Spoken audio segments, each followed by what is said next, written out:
मनुष्य जन्म प्राप्त हुआ है ये खाने सोने जागने इसके लिए नहीं है, क्योंकि ये भोग तो और योनियों में भी किया जा सकता था। जितनी भी योनियां हैं मनुष्य के अलावा वो भोग योनि है। कर्म किया प्रारब्ध बना, और प्रारब्ध बिना भोगे समाप्त नहीं होता है। तो जितने भी 84 लाख योनियां हैं, जलचर थलचर नभचर नाना, ये जितनी भी योनियां हैं सब भोग के लिए है। केवल मनुष्य जन्म ऐसा है जो प्राप्त करके और हम सुंदर परमात्मा की प्राप्ति कर सकते हैं। हम ये निश्चित कर सकते हैं कि हमें कहां पर जाना है।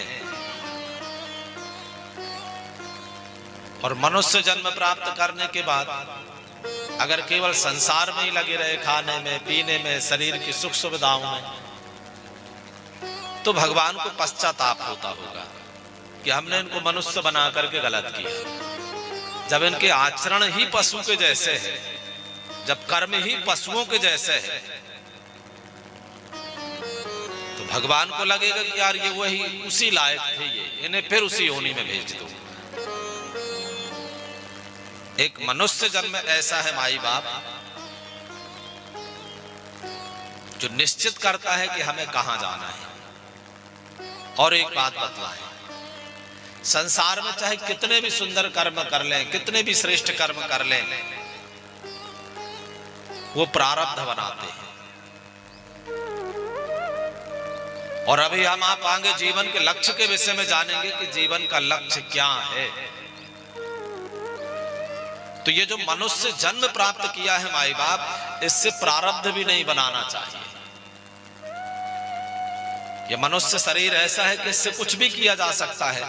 तो जब कुछ भी किया जा सकता है, परमात्मा को भी प्राप्त किया जा सकता है, तो क्यों ना परमात्मा को प्राप्त कर ले। प्रारब्ध बनने से क्या है, फिर शरीर जन्म लेना पड़ेगा, अच्छे घर में या खराब घर में।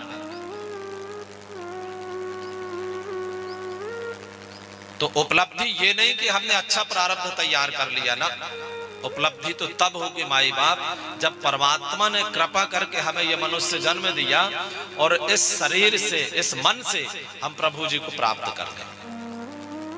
ये जीवन तब सफल होगा।